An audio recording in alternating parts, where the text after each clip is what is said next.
Hey guys, thank you so much for joining me today. This video is going to be a two-part video. The first part is going to be an update on my low buy and other goals that I've made, and the second part is going to be kind of like a wish list and products that I have my eye on and plan to get and review at some point in the future. I did a video a couple months back, and it was, I think, right at the beginning of the year or right at the end of last year, where I told you the totals of all the makeup that I used in 2017. I told you like how many face powders I used up, how many blushes I used up, stuff like that. I didn't use up any blushes. How many foundations I used up is a better example. And I told you like how much that cost, and I also gave you a little rundown on my goals that I set for myself for 2018. Not sure if you know, but I did a no buy where I didn't buy any makeup for the entire year of 2017, and I wanted to make sure that going into 2018 I didn't just go crazy and spend a bunch of money and be really reckless with how much I bought and how much money I spent, because I hadn't spent any money on makeup in 2017 and there was a lot of stuff that I wanted to try, and I just wanted to make sure that I didn't go overboard. So I set a couple goals for myself. The main one was the no buy. I didn't put myself on a no buy for the month of January because I figured I would want that month to replenish products that I had used up and just grab some items that I'd really been lusting after.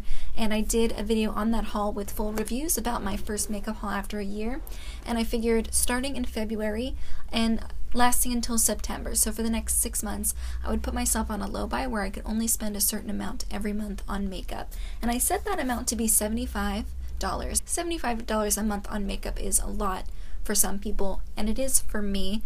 Maybe for some people that's like a drop in the bucket, but to each their own. But for me, I just didn't want to spend too much. I think $75 a month is like $900 for the year, so that's like another $1,000 in makeup that I'd be buying. So I thought I'll keep it way below 75 and kind of create that cap there.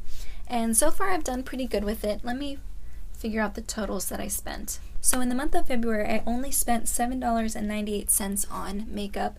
I made a online order to Essence Cosmetics website. By the way, if you're in the US, Essence Cosmetics, their website has $15 free shipping. So if you spend $15, you get free shipping. So that was really exciting. And I found a blush on their website. It's like an ombre blush that I had wanted for a long time back in the day, but I didn't think they sold it anymore, but they do. It's just on their website. So I got that. I got the eyebrow gel that I had run out of, and I got the Lash Princess mascara. I decided to stay way under that amount because I also got a lash lift and tint for the first time in February, and that cost, I think it was like $60 something plus tip and tax. And so even though that wasn't technically me spending money on makeup, it was still like a beauty treatment. It was still money that I was spending on like my face, my outer appearance. Just something I wanted to try. I will do a video giving you a complete rundown about the lash lift and tint and my experience and whether or not I do it again. I have a lot of thoughts on that, so I will do a video on that shortly. Even though I didn't spend a lot of money on makeup in February, I didn't want to spend any more than I did because I did spend a good chunk of money on the lash lift and tint. I spent a little bit more in March because this is my birthday month. I ran out of liquid foundations. I don't have any more liquid foundations, so I bought the Smashbox 15-Hour Wear Foundation, and that set me back like 30 something bucks because I had like a 30% off coupon from Ulta, so I got a good deal. And then I picked up a couple other things like for my actual birthday present to myself. I really treated myself a lot this month. So far in March, I have spent $68.26, and I will talk about what I bought in my makeup basket video that will come up at the beginning of next month. And there are a couple things I do want to still get, but I think I'm going to try my best not to spend over $75 this month. However, that's going to be really tricky because 21 Days of Beauty at Ulta comes up, and there are some things that I do really want to get, so I don't know. I still think I'm doing good. I'm not going crazy overboard, but I feel like I could be doing better, and I definitely will try to be much more mindful about what I'm buying for the next couple of months. I did have another rule that applied to skincare and body care and other miscellaneous beauty products that weren't makeup. And what I wanted to do is, if I did have a category where I had a lot of products, like I have a lot of body washes and face creams and face washes and purple shampoos and purple conditioners. I have a ton of those. So I decided if I wanted to buy another one within that category, I had to use up 2 of something that I already had within that category. So if I wanted to buy a new face cream, I had to use up 2 face creams in order to buy a new one. And so far I've done pretty well on that. I haven't been going overboard with any of those other products. I haven't been spending too much money on those either. In fact, I can tell you. Okay, so it's still pretty bad. If you look at so far this year, I've still spent $222 on non-makeup beauty products, but you figure that counts $70 towards the lash and lip tint. So if you took that out, it'd be like around $150, and I think for 3 months, maybe that's not too bad. I am having a spreadsheet so I can look at everything I've spent money on so far this year, and it's a lot more than I want it to be, you know? I'm not very proud of it, but that's why I'm doing the spreadsheet, so I can kind of check myself every once in a while. So I've been doing good on not spending a bunch of money on products that I already own a lot of, but I definitely could be better about my spending regardless. And the last thing I wanted to do was find a dupe for some non-cruelty-free products that I have in my collection. The first one was the Makeup Forever highlighter in the shade 01, and the second one was the NARS blush in the shade Taj Mahal. And luckily I did find a dupe for the NARS Taj Mahal blush. I talk about that in a dupes video. I'll link that up above. So I'm very excited. I've already hit half of that third goal, and now I'm just on the hunt for the new Makeup Forever highlighter dupe. Still on the hunt for it. Still looking for it, but I have high hopes. I still have like 9 months to do it. So that is my progress so far on my makeup goals. Now I'm going to talk about products that I have my eye on and that are really, really tempting my no-buy. The first one is the Milani eyeshadow palette in Bold Obsessions. So I think Milani came out with 2 new palettes. One of them is all matte. I think it's Must Have Mattes or something, and then another palette that has a mix of shimmery shades and matte shades. And when I look at the swatches and when I look at the palette, it speaks to me for some reason. I hear such good things about the formula. People are loving these palettes and how affordable they are. I think they're $20. It kind of looks like it could be separated into 3 different rows. So the first row would be like more of a neutral, slightly cooler look, and the middle row would be warmer, more reddish look, and then the last row would be like a blue, cool-toned look. Looking at all these shades, they're definitely shades that I would use on a regular basis. It reminds me a lot of the Stila Eyes of the Window Soul palette, just the way it's kind of separated and the way it's shaped and everything. And I love that palette. I pulled it out this month to use some more. I've used it in a tutorial in the past. I just really like that palette because it seems really versatile for someone like me who does relatively simple looks on a regular basis. I feel like eventually I'm going to get this. And also I really love the crease shades. It looks like they have like a almost gray brown, like a true cool toned brown. And they do have a warm brown. They have a beautiful burgundy shade in there and a navy blue.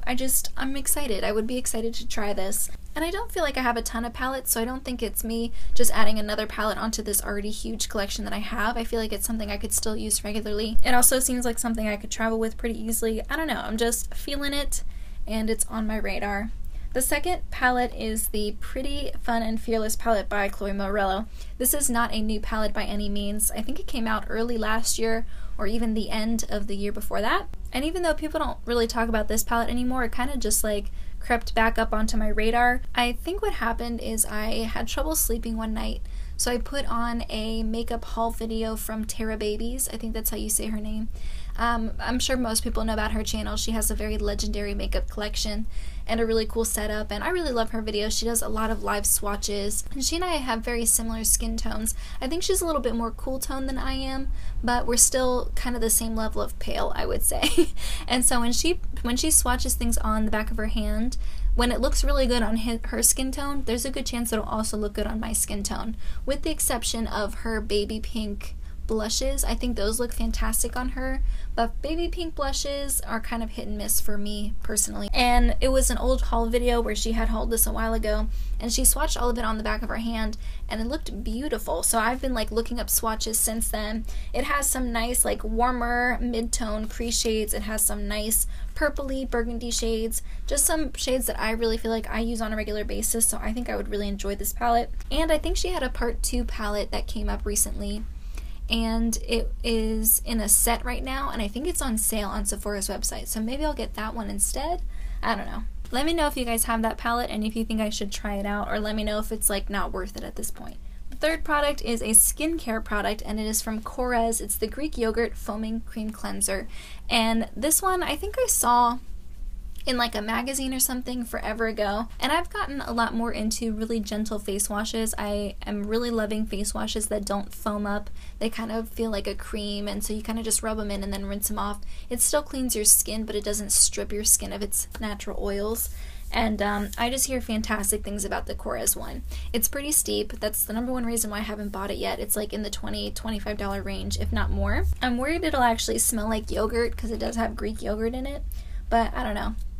Maybe I'll go test it out in store first and figure out if it's even something that's worth trying, but I just hear such good things on it. It has fantastic reviews on Sephora's website. And yeah, I feel like once I use up some of the face washes in my collection already, I'll most likely try that at some point. The fourth product is not an expensive product. It's just a product I don't need right now but still really want. It's the Wet n Wild Blossom Glow Highlighter.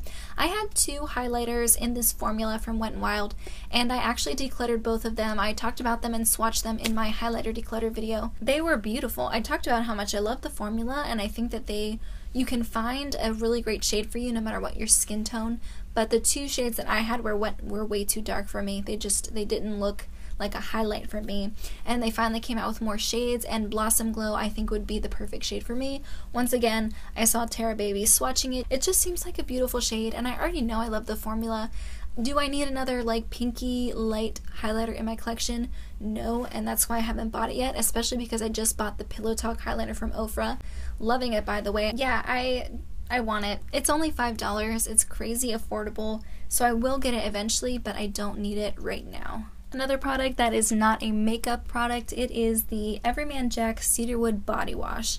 And I know it's weird to be lusting after something as simple as a body wash, but I just can't buy it right now because I have a lot of body washes. I bought a bunch from the Body Shop during their Black Friday sale last Christmas time, and I just have a ton, and I don't need any more body wash. I don't even know where I would put it. Like, my apartment is not big enough for me to have a back stock of body washes like that. The reason I want that one in particular is because I tried the Everyman Jack Cedarwood deodorant, and I talked about it in my empties video, I think my November empties from last year, and I didn't like the deodorant. I think after a while it kind of just stopped working, but I loved the scent. I love the scent of cedarwood. Their body washes I think are like $7.99, but you get a lot of it, and also it doesn't come in a pump. I like the packaging. I hate body washes that have a pump. I think that's so difficult and so slippery, and I'm much more likely to drop it on my foot in the shower, and I think it just takes way too long to have like this tiny little pump, and you have to pump out like 40 pumps in order to get enough on your loofah. I don't know why I'm so passionate about that in particular, but I just prefer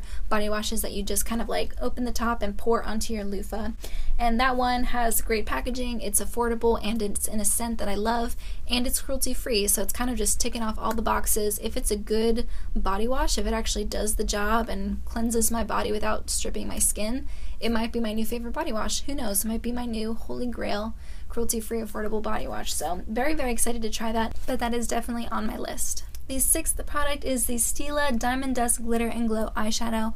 I have been hearing so many things about these eyeshadows. I'm still a little bit unsure and hesitant to buy them because I don't really do well with single eyeshadows. I kind of forget I own them and then I never reach for them. And especially if it's a liquid eyeshadow, I worry it would dry up or go bad before I felt like I got enough use out of it. Especially since these Stila eyeshadows are $24. So number one, there are so many shades to choose from. I don't know if I'd be able to find like the perfect one that I could use all the time. And number two, they're expensive and they won't last as long as a powder eyeshadow. So I'm hesitant to buy them, but I saw some people wearing the Diamond Dust eyeshadow and it looked amazing on them. Just the swatches look beautiful. I think I could pair it with a lot of different things, and if I was just going to get one shade, I think that would probably be the best one for me personally. So still on the fence. I still really want it, but because of my no-buy, I'm not just going to grab it right now. I'm probably going to wait, and maybe I'll do some more swatches in store, maybe do a little bit more research and see if there aren't more affordable versions of it out there. And yeah, I'm just trying to hold off as long as I can on that. And the very last product is the Elizabeth & James Nirvana White Perfume. And I've already used up a full size of the Nirvana White Perfume and I love it. At the time, I didn't think that Elizabeth & James was cruelty-free, but it turns out Elizabeth & James is both vegan and cruelty-free, so I can repurchase it, and I'm very excited. I have so many perfumes and perfume samples and mini spray bottles and roller balls. I do not need to buy perfume for a very long time, but I want that scent back. It's just such a good scent. Nirvana White is probably one of my favorite perfumes I've ever used, and at some point I will bring it back into my collection, but just not yet. but it doesn't make it any easier. I still really want it. So those are all the products that I've been lusting after lately and hopefully will get at some point. There is one outcome of this low buy that I wasn't expecting that I'm actually really happy is happening, and that is the idea of the delayed gratification. I love buying a new product and playing with it and having something, you know, new and shiny and sparkly in my collection. But I feel like sometimes I go overboard and I buy everything at once, and then, you know, it feels really fun to have a bunch of new stuff, but then after a while kind of just like, you know, they're just regular products in your collection again, and you want to go out and buy new stuff. That's kind of human nature. Your wants are unlimited, so I feel like no matter how much makeup I have, there's always going to be new products that I want to try, and the fact that I'm kind of stopping myself from buying them as I want them, then I have new products coming in at all time, but like at a much healthier pace. I think it's going well so far. I might go a little bit over the limit this month just because of the 21 Days of Beauty and all those really tempting sales on products that I want to get anyway, but then I can get them half off, so technically I'm justifying it in my head by saying it's smarter for me to buy them now while they're so well priced, because I'm only going to buy products that I am actually interested in that I would pay full price for. But because I don't have to pay full price, I'm not going to. I love how people comment and say that they're also doing low buys and no buys for themselves. Let me know how yours are going. Are they going as well for you as they are for me, or are other things tempting you? Have you already broken your low buys? Let me know what's going on. Let me know what your progress is. Of course, I wish you the best of luck. And in the meantime, that's everything I have. Thank you so much for joining me, and I'll see you in my next video. Bye, guys.